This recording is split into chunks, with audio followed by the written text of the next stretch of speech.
Alors, sur le Conseil supérieur de la magistrature. Ouais. Moussa, vous allez reconnaître avec beaucoup d'honnêteté que le régime dirigé par Diomaye a été très courageux. En commençant par les états généraux de la justice. Bu fekkee am na ko fi mës a def dans l'histoire politique du Sénégal ou judiciaire du Sénégal nga wax ko y compris votre régime le régime que vous avez partagé avec Macky Sall kenn mësu ko fee def états généraux de la justice benn.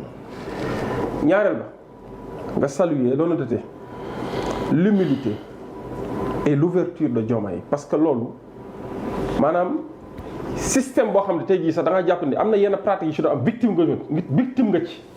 nga dem ba ca biir génn nekk président de la République woowaat leen amoo ci xàjj ak seen ne leen ñoo leen ñu toog ñu waxtaanee justice parce que justice mooy le dernier rempart de notre démocratie ñu war ci jël ay décision pour décision. Lorsqu'il s'est agi effectivement d'agiter la volonté de sortir du Conseil supérieur de la magistrature Mohamed ay hauts magistrats qui dirigent même des institutions de la République, maanaam des cours, voire des tribunaux, ont eu à écrire au président de la République ne que bul génn Conseil supérieur de la magistrature te loolu wax na ko publiquement. Bu fekkee du dëgg Moussa nga indil ma la preuve contraire ay nit yu séq magistrature wax ne bu génnee li nar a indi problème bi ci biir magistrature te yamuñu si. dama lay jox benn information wax peut-être ñu bëri xamuñu ko. maanaam conseil supérieur membre yi toog nañ à la majorité ñoom ñëpp majorité laa wax de waxuma à l'unanimité majorité ñu ne le président des ci biir conseil supérieur te yaakaar naa président ba mu demee def discours à la nation wax na ci astafurlah ba muy def face à la presse wax na ci man maa bëgg a génn ci seen kuréel bii bàyyi leen ngeen doxal seen bopp dolli ci ne su ma ci génnee sax dama ko bëgg a yaatal d'abord ñi ko bokkaloon séqkat nekk ay magistrats de carrière nekk bu ci mës a génn ay majorité écrasante bu ci mës a génne wax ko inconvénient bi nga xam ne génn ko mën na ko représenter te ñëpp xam nañ ni magistrature corps la boo xam ne dañoo defar def en sorte que poste yi ni ñu koy distribuer ak avancement yi mu jaar ci yoon parce que nit kuy àtte da nga koy sécuriser ba nga xamante ni même buy àtte sax du gis mer ci boppam du gis mer ci ne nii nañ gérer carrière am baaxul waroon na et ci fii eggu fa parce que diw moo ko tiim nii loolu benn la. yaa ngi wax dépolitisation de l'administration man dama bëgg a wax ma ci yenn échelle jamono jiñ lay jox Dakar Dem Dikk Dakar Dem Dikk fait partie de l'administration c'est un pan de l'administration même si son fonctionnement peut même s'assimiler même à une société privée parce que dafa am autonomie financière am mais chef de parti politique nga woon politique da nga doon militer bokk ci coalition ñu jox la foo xam ne wax nga fi sa parcours même en termes de parcours managérial en termes de deniers publics mais politique lañ ko jox un militant de parti politique te je pense que yaa ngi ci parti politique boobu ba tey. ànd gor ñi. ànd gor xaw ma. non même xam nga ko mën nga wax non AG jot na xaw ma ànd gor la après. àgg jot na tur na fi àgg jot na sax parti boobu day soppali ko nag chaque élection mu soppali. xam nga je ne suis pas venu pour le pugilat mën naa ko. waaw non grawul non dama. non soyons sérieux quoi nous sommes deux intellectuels. non li ngay def nii li ngay def. non intellect ku amul nekk intellectuel moo mënul. waaw d'accord mais dafa naan politisation pour politisation. j'espère que vous n'avez pas la même tête que Azoura. il faut avoir une bonne tête pour retenir que AG jot na xam nga lan moo baaxul. c'est bas le débat. par man la politique c'est la vie. c'est quoi la politisation de l'administration ñun bañ koy combattre mooy nga jël fu mel ni impôt et domaine jox ko koo xamante ni lépp lu mu fa def pour parti politique bi la bi nekk au pouvoir li jël suufu Sénégal jël fisc Sénégal ñu ne waroo kaa jox koo xamante ni da koy tëj dem ci campagne bi dem di militer ci parti politique wala mu tëj ko au détriment du peuple sénégalais. je suis d'accord loolu benn la te dañ koo xeex bu fekkee ñun kañ yóbbu impôt et domaine en tant que directeur général dafa bokk Pastef nga wax ma ko. wala ki ñu yóbbu directeur des domaines dafa bokk Pastef nga wax ma ko te ba fi Macky Sall ci benn yi rek ko. non dama ne xaar damay jox exemple. bon benn yi sur 521 nominations. trésor public. non xam nga tey jii ñun kii dama bëgg ma leeral benn mbir jamono ju ñuy wax sax ay appel à candidature certains postes lañ wax te dafa am certains postes yoo xam effectivement dañoo gis ni pour le moment li tax mënuñoo def appel à candidature ba ñu téye dañoo egsi au pouvoir le besoin ou la nécessité c'était effectivement de pourvoir à des remplacements. de procéder à des remplacements et de pourvoir ces postes. avec 4000 cadres am ngeen ko. waaw non xaaral ma ñëw rek xam nga gisoo bu fekkee da nga fay gis 4000 nominations xam nga tamit saa yi mu ngi may dagg de. li muy def nii maa ma dàq nag. parce que dañoo war a dem kii. voilà bu ñu dem si pugilat la. non non du pugilat xam nga. parce que on est très civil entre avocats c'est comme ça. on est très civil entre avocats c'est comme ça. non continue. c'est beaucoup plus épique c'est beaucoup plus épique à la barre. à la barre c'est beaucoup plus épique. mais voilà des fois. c'est ça kaa muy toog naan xamul nu mu tudd. est-ce que comprendre ça c'est du jeu de c'est bas. non AG kenn parce que day soppaliku rek quoi.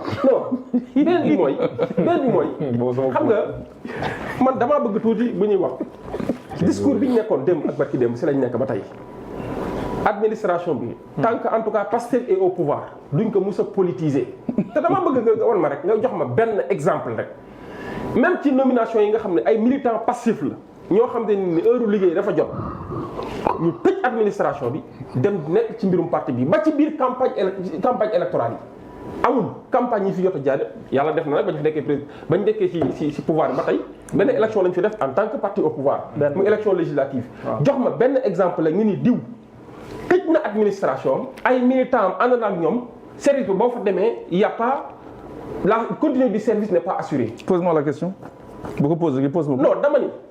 non posé ma ko dama ni damay laaj man kay yow si débat bi nga bokk. non non non bëgguma la ko da nga may mais boo ma ko posé ma tontu. dañ ma wax ne ma telle administration campagne jot nañu dafa tëjee liggéeyuñu te ñun gis nañ fi du temps de Macky Sall. heureusement que tu me la poseras pas ñëw mais Dakar dem dikk gii exemple pour exemple mais jël nañ ko sax di ci campagne oto yi waxuma yaa fa nekkoon nag. ak ministère éducation. waxuma yaa fa nekkoon de mais dama la gars yi jël nañ ko jël oto yi. ay bisu Dakar dem dikk. bisu Dakar dem dikk di si base campagne loolu Sénégalais yi fekk nañ ko. bu fekkee ñun dañ ko def nañ ñu ko wax beneen bi mooy mbirum amnistie laal nga fa am solo yàlla dafa def ñun suñu position mos sa changé ci mbirum amnistie bu njëkk mooy on a voté contre et pourtant amnistie profité à 90% de nos militants parce que au moins amnistie ay faits yoo xam te ne ñun suñu militants dañuy génn te dañoo mos a xeex nañu dañoo war a génn bu fekkoon amnistie bi ñoom kese la concerné mais bravo la ñuy wax mais dañ cee dugal loo xamante ne nii. si bopp kenn leerul woon si bopp kenn fii ne les crimes de sang les crimes de torture les actes cruels et dégradants keroog ba conseil constitutionnel génnee arem lay dogal leer ci bopp ñëpp waaw wala déet ñun lumière nañ soxla woon torche nañ soxla woon bu ñu éclairé conseil constitutionnel ñoo jox ñu soleil bi nañu dëpp ko ci ne mu ngi leer na nañ loolu mooy lan ñun on a toujours dit que nous sommes contre cette loi d'amnistie telle que niñ ko tëggee te man fàttali naa ko toog naa fii ngeen laaj ma ko ma wax ko ki nekkoon ministre de la justice à l'époque ci travaux en commission rapport bi ñun génn nañ ko dafa waxoon ni torture yi crime de sang yi bokkul ci amnistie bi déglu bu baax li ma lay wax loolu moo tax en commission Pastef s'était abstenu les députés de Pastef s'étaient abstenus di ko xaar plénière bi lan lay wax plénière boobu ñëwee dañuy bu ñu kenn rey lépp ci la bokk lépp mooy lan bépp njombe ku ñu mës a rey leneen mun yooyu yëpp ci la bokk il faut que Sénégalais tourner la page ñu pacifier ñu continuer réconcilier le peuple après ñu avancer c'est le Pastef yëkkati loxoom voté contre parce que ñun dañoo jàppoon ni ñooñu waruñu see bokk parce que ñi ñu rey Pastef moo deele alors looloo andi woon ñu ne loi interprétative pour wax ne esprit bi maanaam nañ ko tëggee nañ doon wax ci commission yi ak loolu mooy esprit loi bi esprit boobu bu ko lettre bi violé nañ fexe esprit prévaloir yaakaar naa moo confrère xam na bu baax li ma lay wax l'esprit prévaut toujours sur la lettre conseil constitutionnel nañu yooyu yëpp jaru ko loi bi Amadou Ba indi niñ ko bindee jarul muy ñëw di interpréter loo xam dafa leer nañ damaa bëgg ñu ma fàttali leen loolu. je l'ai dit tout de suite. conseil constitutionnel a dit que la loi est très claire. c'est très clair. le conseil foofu tamit daf ñu rendre un grand service parce que dañoo jàppoon ni c'est pas clair parce que li esprit bi wax ñoom li ñuy wax en travaux préparatoires bokk la ak li lettre bi wax parce que lettre bi dafa leer nañ te boog dafa trahir esprit bi. conseil constitutionnel mooy la juridiction nag bi nga xamante ne moo ñu département xam nga tey jii lan nga ma mënoon reprocher ma d'accord ko ñun bañ ko tëggee ba pare avant ñu koy soumettre à la plénière waroon nañ ko laaj avis conseil constitutionnel xam nga dans ce cas kon lu ñu egsi fii yëpp. expérience la. mais xaaral mais pour man la décision du conseil constitutionnel c'est une bonne nouvelle tey bu ñu demoon bu ñu demee woon noonu rek même mu jàll conseil constitutionnel ne c'est pas anticonstitutionnel les dispositions ne sont pas contraires à la constitution xam nga mën na yomb si ñëpp mais tey jii kii porte plainte suba juge bi nga xam ne doon am jeexi jaaxa ndax fee bi si la bokk wala fee bi bokk ci conseil constitutionnel ñëw na réglé ko maanaam tey jii une famille de victimes qui souhaiterait porter plainte décision conseil constitutionnel bi lay jël boole ko ci plainte bi indi preuve bu fee yi dem déposer. D'accord. xam nga lan mooy mbirum loi d'amnistie bu demee ba am problème kan lañ jox pour mu interpréter ko maanaam ci justice mooy la chambre d'accusation tey jii bu ñu nee tel fait est couvert par l'amnistie kii ne tel fait n'est pas couvert c'est la chambre d'accusation qui tranche mais bii amatuñu problème bi parce que faits yi couverts ak faits yi les faits qui ne sont pas couverts sont maintenant clairs et bien scindés et bien sérieux maintenant dañ koy jox conseil constitutionnel dañ koy jox juridiction yi nga xam mooy juridiction compétente yi ñu leeral nga si ñett non ñett am na bu des waaw ñeenteel bi emploi une minute xam nga non xam nga emploi waaw d'accord xam nga emploi après nag waaw emploi mu ngi mel ni tey yii ñun ñoo créé le taux de chômage le problème de l'emploi dafa mel ni ñun ñoo ko créé fekk ñu ko fi en 2017 déjà 2017 je ne parle même pas de 2019 pour sanctionner la réélection de Macky Sall en 2017 le problème de l'emploi Macky Sall moo wax ci gémmiñu boppam discours à la nation wax effectivement le problème de l'emploi et de l'employabilité des jeunes sur le marché de l'emploi on était à plus de 1 million de demandes ñu ne la chaque année 300 000 demandes d'emploi 200 000 300 000 la ñu waxoon à l'époque 300 000 la ñu waxoon à l'époque tey jii mbir situation bi ñu fi fekk si la bul jàpp ni nag c'est parce que des jeunes sont partis en Espagne ou au Qatar que effectivement ñun non dañoo war a def en sorte suñu jeunes yi toog non loolu tamit dañuy juum sur 1 million de 200 000 ou de 1 million 300 000 demandeurs d'emploi ñu ne la ñuy dem matuñu 2000 loolu en termes de pourcentage et en termes de taux xoolal lu muy signifier ñaareel ba est-ce que mën nga jël ne Sénégalais bi maintenant kenn du génnati alors que mën nañoo trouver seen chance ailleurs mais loolu mooy ban seen politique jamono ji nga xam ne États-Unis américains yi des fois ñu ngi fay dem yeneen dëkk di trouver leur chance France doomu réew mi ñu ngi fay dem beneen dëkk di trouver leur chance boo demee Espagne Italie seen doomu dëkk bi ñu ngi dem ba Maroc fii di fi trouver leur chance nga ni Sénégalais warut a génnati pour dem alors que foofu dëkk yi ñuy dem non seulement mën nañ fi am li nga xamante ni mooy liggéey ak lépp lu aju ci mbir mi maanaam sécurité sociale bi ci war mais également am fa formation adéquate bi koy permettre tey jii même bu fekkee day ñëwaat fii dafay ñëwaat avec un profil de personne qualifiée nga taxaw ne non kon y a échec alors que ñun ñu ngi doog a commencer donc ñun dafa mel ni man Pastef gi nekk au pouvoir 10 ans la fi def alors que 1 an la fiy doog a def ak 1 mois ou 1 an 2 mois si on prend date de la prise de service du président de la République alors pour wax rek nañu bàyyi waxu politique politicienne yooyu très sincèrement te xam ni ce qu'on a trouvé ici c'est un état à refaire parce que yu ci bëri dafa jaxasoo woon. D'accord.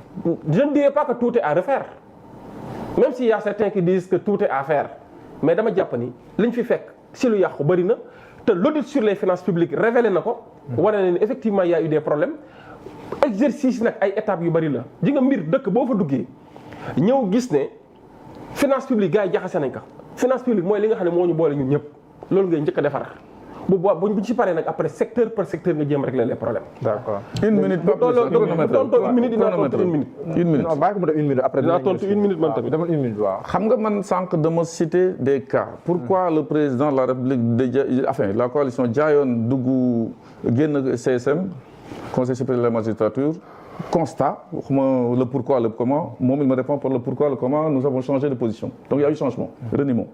Deuxième chose boobu ma joxe également beneen position sur la loi d'amnistie dafay expliquer le pourquoi du comment mais ils ont quitté l'annulation l'abrogation dem ci interprétation c'est constant c'est du réel affaire emploi bi dañu ne woon ki fi kenn génn fii kii la loolu la ñu waxoon parce que faut pas être aussi populiste mooy indi nit di wax loo xam ne mënu ko. non populisme dégg nga donc c'est ça qui se passe. même damay terminer juste pour respecter la. on explique non mais attends dig Sénégal on explique non mais attends dig Sénégalais mooy lan dañoo digoon Sénégalais bu ñu confrère bismillah ne t'emporte pas. bismillah écoutons-nous. bismillah non tamit booy wax loo xam man je suis précis et je suis factuel. mais wax ma fu ñu diggee Sénégal yi bu ñu faloo duñ jël. li may wax nii c'est du réel. Sénégalais yi ñu ñuy déglu da ngeen toog fii ne réduction du train de vie de l'État. CSE conseil économique social nañ dindi. ma ni très bien loolu tamit d'accord naa ci. HCCT parce que clientèle politique la woon li ñu fa casé woon.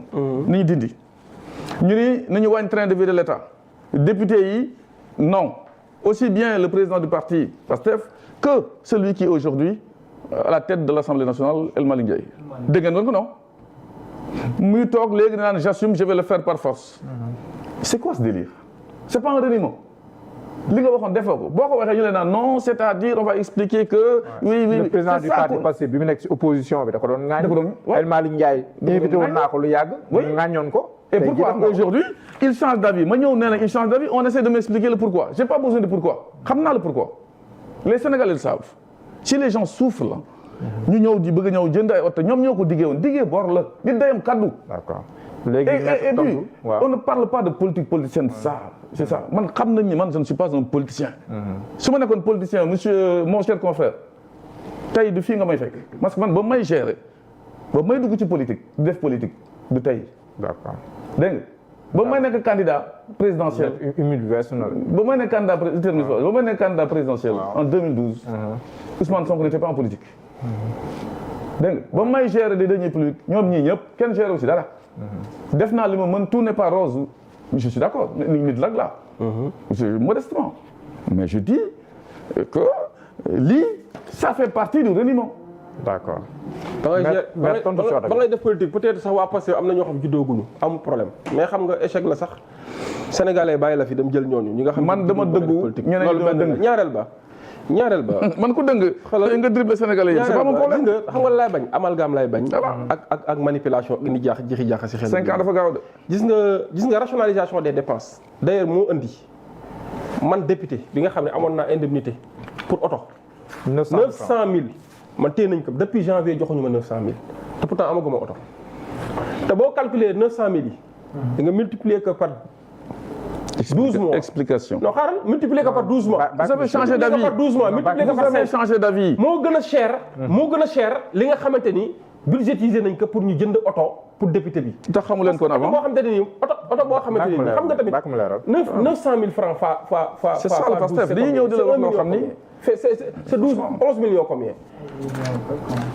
explication fois 5. parce que. daanaka 50 millions. non mais plus de 50 millions. mais attends ku ñëw taxaw pour fay la plus de 50 millions. taxaw pour jëndal la oto d'une trentaine de millions. nga ni non dañuy yàq lii la li ngeen waxoon Sénégalais yi. alors wala da ngeen a bëgg député yi ñu delloowaat leen seen 900000 est-ce que loolu sax moo gën a arrangé député yi parce que bu boobaa mandat bi dina jeex ñoom ñooy moom seen oto. ci biir livre solution wala ngeen ko xam. xam nga. ci biir livre solution bi wala ngeen ko xam. xam nga mais tey ngeen di toog naan xamu leen ko woon. c'est pas sérieux. biir livre solution ba ñuy bind livre solution est-ce que. lii yëpp c'est de la explication. mais il faut qu'on soit sérieux. c'est explication. ba ñuy jox indemnité député yi. y a eu revirement y a di wax waxeen dessus. législature 2022 bi la su ma juumalee législature 2022 bi. d'accord. législature 2022 bi la décision bi am solution bañ koy publier c'était en 2018 avant même 2019. il faut qu'on soit sérieux. d'accord. El Malick bu livre boo ko liiree rek xam nga nekk ci. ils ont renié leur position. reniement amul à mettre. non reniement amu ci. il y a un reniement je suis désolé. xaw ma dañuy làkk tubaab xaw ma lan la ñuy làkk mais c'est un reniement. c'est tout. quand même confrère faut rester sérieux. le pourquoi ngay expliquer man comprendre naa ko. mais quand même il y a un reniement. non mais xam nga ndeysaan xam nga politique dafa neex rek nga am sa liberté des fois di wax lu la neex di wax. yàlla lu mu bëgg ñu wax di nekk ci dëgg man ci loolu laa nekk. dëgg jooju ñu nekk. ci dëgg laa nekk mais doo ñëw dig nit ñi kenn du fi jënd oto ngeen jënd ngeen naan kenn du ko wax. mais oui d'expliquer le pourquoi du comment. d'accord c'est ça le je suis désolé. il faut être sérieux quand même. voilà c'est pas sérieux. il faut être sérieux quoi. man ñu ngi dribble demande. non il faut être sérieux quoi. il faut demander Sénégal si je suis sérieux ou pas. voilà dama si beneen point. très sincèrement merci. te ñu bàyyi discours politique politicienne bi quoi. waaw yéen bàyyi leen ko waaw. d'accord ñu dem ci ñaareelu point bi maître